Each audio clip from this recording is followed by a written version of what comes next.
Good morning, students. Let's come to the next exercise. Next topic is the relative speeds. What is the relative speeds? There are the two cases of the relative speed. Suppose a good train and an express train travel at the 50 km per hour and 80 km per hour respectively on the parallel track in the same direction. There are the two cases. One case is in the same direction and second one is the opposite direction. In same direction, if we will take an example that one train is a good train and express train. One train speed is 50 km per hour and express train speed is 80 km per hour. That means this train is ये जो train है वो कितने kilometre प्रति our के से आगे होएगी 80 माइनस 50 30. दैट मीन्स 30 उससे 50 तो इसके बराबर का कवर कर दिया, पर 30 उससे ज़्यादा होगा, मतलब 30 किलोमीटर प्रति आवर की स्पीड उससे ज़्यादा होगी. दैट मीन्स अगर सेम डायरेक्शन की बात कर रहे हैं तो हम relative speed, how we will find that relative speed is equal to difference of their speeds. Difference of their speed, that means is suppose 80 minus 50, that is equal to 30 km per hour. That means this is our relative speeds. Next one case is if the two trains, one more thing, that train is in a same direction, parallel track, that means one track is here and one track is here. They both go in a same direction. Parallel मतलब एक दूसरे के बराबर, आमने सामने, बिल्कुल parallel जा रही है और एक की स्पीड क्या है 50 है और एक की 80 है. ठीक है. एंड नेक्स्ट वन क्या है कि जो ऑपोजिट डायरेक्शन, मतलब एक इधर से आ रही है और एक इधर से आ रही है. ठीक है. उसमें हम relative speeds how we will find, उसमें रिलेटिव स्पीड्स क्या होगी. अगर एक की हम लेके चलते हैं कि 50 सेम लेके चलते हैं, अगर एक की 50 किलोमीटर है दूसरी की 80 किलोमीटर है, मतलब ऑपोजिट डायरेक्शन से आ रही है, that means the relative speed उसमें क्या होएगी, इन दोनों स्पीड्स का सम, वो हमारी होएगी relative speeds. Understand. Two cases, one is a same direction and other one is a opposite direction. Now let's come to the next one. First example, two trains 120 meters and 180 meter long are traveling along parallel track with the speed of the 85 km per hour. जो पहली वाली उसकी 85 km per hour है और second वाली की 95 km per hour respectively. How long will they take to pass by each other if they traveled? मतलब how long take to pass, मतलब कितना टाइम लगाएंगे जब वो each other if they traveled. First one is how much time they will take if they both are travel in a opposite direction and second one in a same direction. अब देखो दोनों की length इतनी है तो दोनों distance भी कितना कवर करेगी, इन दोनों का सम होएगा. ठीक है. Distance covered in passing by each other, how much distance covered, that is the addition of the length और this sum of the length of the train, that is equal to distance covered passing by each other, जब एक दूसरे को पास कर रही है. Then distance कितना आएगा, जितने मीटर वो लंबी है उतना ही डिस्टेंस एक टाइम में कवर करेंगी ना, पास करेंगे एक दूसरे को, उन दोनों का सम आ गया. और फर्स्ट पार्ट है इन दी ऑपोजिट डायरेक्शन. अब ऑपोजिट डायरेक्शन में हमारी जो रिलेटिव स्पीड है वो किसकी इक्वल होती थी, सम ऑफ देयर स्पीड्स. फर्स्ट की स्पीड्स कितनी है 85 किलोमीटर पर आवर और सेकेंड की 95 kilometre per hour. That means the relative speed is equal to sum of their speeds, that is equal to 85 plus 95, that is equal to this much. Now we want to find the time. How to find that time to take pass by each other, how much distance they will cover, distance divide by relative speeds. अब देखो distance metres में है, इसीलिए हमारे पास relative speed kilometre per our में आई थी, इसको हमने मीटर पर सेकेंड में चेंज कर दिया. How, we will multiply that by 5/18 metre पर second. Understand. This much is answer. ठीक है.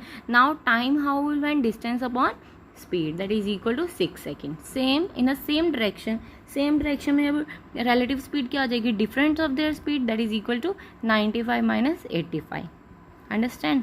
95 minus 85, that is equal to 10 kilometer per hour. Again we will find the time.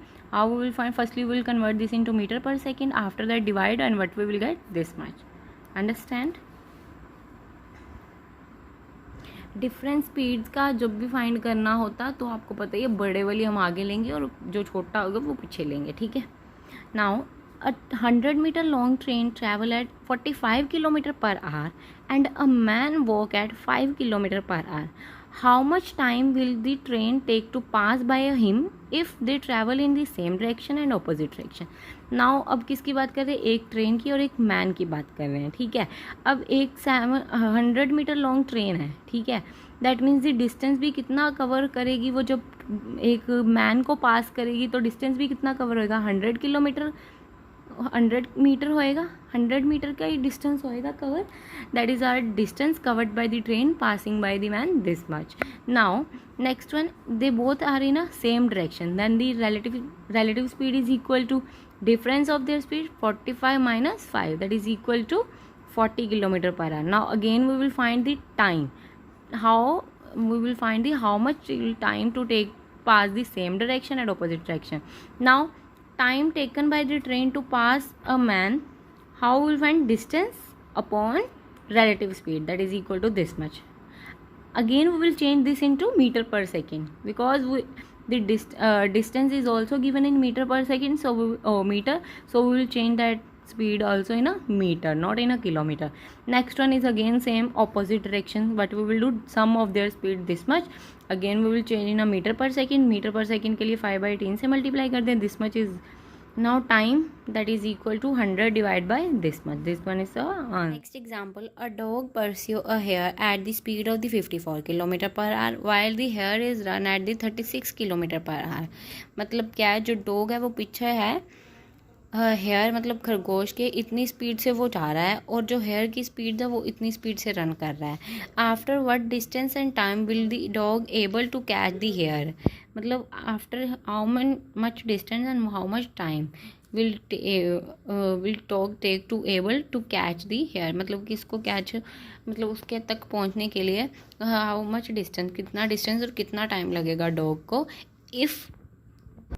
if the dog is 300 meter ahead of the here is 300 meter ahead of the dog. अगर जो खरगोश है वो 300 metre dog से आगे है. अब देखो firstly they both are in a पीछा कर रहे हैं, मतलब both are in a go in a same direction, that means the relative speed क्या होएगी? difference of the speeds 54 minus 36, that is equal to 18 km per hour. Now we will change this into meter per hour per second. Now देखो hare कितने metre उससे आगे चल रहा है? 300 metre. Now what we will find the time, which time able to catch dog able to catch the hare, how much time, that is equal to distance upon speed. Distance कितना है? जितना distance से वो आगे चल रहा है वो कितना है? वैसे तो हमने डिस्टेंस फाइंड करना है, बट वैसे कितने डिस्टेंस से वो आगे चल रहा है? 300 मीटर से, तो टाइम कितना आ जाएगा? 300 metre divide by the relative speed, that is equal to what we will get 60 seconds. We will change this into minutes, that is equal to this much. Now what we will find this time also. Now time कैसे find करेंगे? अब देखो dog की speed कितनी है? 54 kilometre per our, ठीक है, और 54 किलोमीटर पर आवर है, और हमें क्या फाइंड करना है? डिस्टेंस फाइंड करना है. टाइम कितना गिवन है? 1 मिनट्स गिवन है, ठीक है. Firstly what we will do, we will change this kilometre per hour into metre पर सेकेंड. मीटर पर सेकेंड के लिए 5/10 से मल्टीप्लाई कर देंगे this much. After that distance covered by the dog in time कितना है? 1 मिनट विद द स्पीड है ना this man. How we will find, that is a speed into time, that is equal to this much. अगर यहाँ आप minute में भी मत करते तो कोई बात नहीं थी, 60 सेकेंड भी रहने देते नो प्रॉब्लम, क्योंकि अगला भी हमने. अब देखो यहाँ पर टाइम 60 सेकेंड में आ गया, हमने क्या कर दिया, जो स्पीड है उसको भी हमने मीटर पर सेकेंड में चेंज कर दिया. After the multiplication what we will get 900 metre. अब क्या होगा? The dog will catch the hare after. अब 300 मीटर तो वैसे आगे चल रहा था, मतलब अब कितने मीटर के बाद वो उसको कैच करेगा? 900 मीटर के बाद. कितने टाइम में? 1 मिनट्स में. Understand? Now next example is the speed of the boat in still water is 9 km per hour and the speed of the stream is 3 km per hour. Find the time taken by a boat to cover 24 km upstream and 42 km downstream. upstream मतलब देखो जो boat है water में उसकी speed है 9 kilometre per our. The speed of the stream, जो नदी का बहाव है वो है 3 किलोमीटर पर आवर की. फाइंड क्या करना है? टाइम फाइंड करना है. अपस्ट्रीम दैट मीन्स ही जो नदी का बहाव होगा मतलब ऊपर की तरफ जाएगा, और डाउन स्ट्रीम मतलब नीचे आ जाएगा। अब क्या है, we will find the speed of the boat upstream is, first part is upstream. The upstream की कैसे फाइंड करनी है, ये अपस्ट्रीम की जब भी फाइंड करनी है तब हमें फाइंड करनी है क्या होगा, difference of that speeds, difference of the speed of the boat minus difference of the speed of the stream, that is equal to this much. Now we will find the time taken by the boat to cover 24 kilometer upstream. अब time we will find, distance is given and relativity it is also we will find, that is 6 kilometre per our. अब देखो यहाँ पर हमने इसको metre पर second में change क्यों नहीं किया, क्योंकि हमें जो डिस्टेंस दिया है वो किलोमीटर में दिया, so we can't change this. So how that is equal to distance upon speed, relative speed 24 distance divided by relative speed this much, that is equal to 4 hour. And similarly 42 kilometre downstream की जब भी speed निकालनी है, how the addition of that speeds, boat speeds plus stream speed, addition करके but we will get this much, this is our relative speeds. Now the time taken by the boat to cover 42 kilometre downstream, how will find, distance is 42 kilometre divide, example a boat can travel at 9 kilometre per hour upstream at 12 kilometer per hour downstream.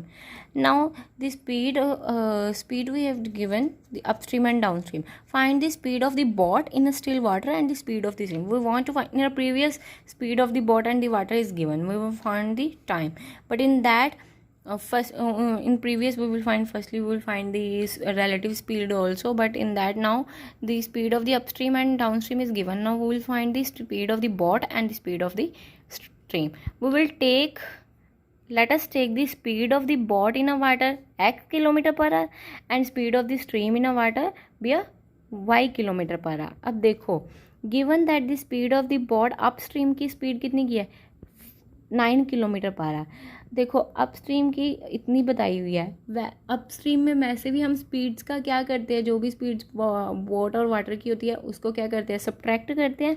So that means the x minus y is equal to upstream की speed बताई हुई है, कितनी आई है 9 kilometre per hour. Similarly अब down stream की कितनी बताई है 12 kilometre per our. Down stream में हम क्या करते हैं, स्पीड्स का एडिशन करते हैं, वो किसकी इक्वल आ जाती है, उनकी स्पीड्स की इक्वल आ जाती है, अपस्ट्रीम और डाउन स्ट्रीम। अब इसमें अपस्ट्रीम और डाउन स्ट्रीम की हमें स्पीड दी हुई है, ठीक है। अब हमें क्या फाइंड करना है, दिस मच। अब देखो स्टील बोट की कितनी है एक्स और उसकी स्पीड कितनी है वाई, एक्स प्लस वाई किसके इक्वल आ जाएगा, this much equal. Now what we will do, we will solve this equation. How to do, we will add this equation. After adding y minus का यहाँ पर plus क्या cut हो जाएगा, ये क्या बन जाएगा 2x आ जाएगा, दैट इज इक्वल टू 21 आ गया। x की वैल्यू कैसे फाइंड करेंगे, 2 को उधर लेके डिवाइड कर दिया, दैट इज इक्वल टू 10.5। अब x की वैल्यू आ गया, उसको हम इन दोनों में से किसी में भी x की वैल्यू पुट करके y की वैल्यू निकाल लेंगे। आंसर आ जाएगा हमारे पास, बोट की स्पीड आ गई 10.5 kilometre per hour and speed of the stream आ गई 1.5 kilometre per hour. Example, a boat covered 20 kilometer in 5 hours while moving down a river flowing at 2 kilometer per hour। अब इसमें क्या है, जब बोट कवर कर रही है 20 kilometre per hour in a 5 hour, 20 kilometre distance cover कर रही है 5 घंटे में, वाइल मूविंग डाउन मतलब डाउन स्ट्रीम में, ठीक है। Then a river flowing at, जब जो स्ट्रीम का फ्लो था वो कितना था 2 किलोमीटर पर आवर था। हमें फाइंड क्या करना है, बोट की स्पीड हमें दी नहीं हुई वही फाइंड करनी है। अब देखो speed of the down stream कैसे फाइंड कर लेंगे, वो बताया हुआ कि इतना डिस्टेंस इतने टाइम में कवर करती है, that is equal to distance upon time, that is equal to this much speed. अब speed of the downstream आ गई, similarly same as it is speed of downstream आ गई, और डाउन स्ट्रीम की speed किसकी equal होती थी, द एडिशन मतलब sum of the speed of the boat in a still water plus मतलब स्ट्रीम की मतलब रिवर के फ्लो की होती थी इक्वल, है ना। अब इसमें speed of the boat in a still water plus speed of the river that is equal to क्या आ गया 4 किलोमीटर पर आवर आ गई। इसकी स्पीड हमें पता है, पुट कर दी, और इसकी हमें फाइंड करनी है। नाउ 4 किलोमीटर पर आवर, ये इधर प्लस क्या उधर जाके कितना हो जाएगा, माइनस का हो जाएगा, माइनस क्या आ गया 2 kilometre per hour. Now you have to solve next B exercise on your fair copy.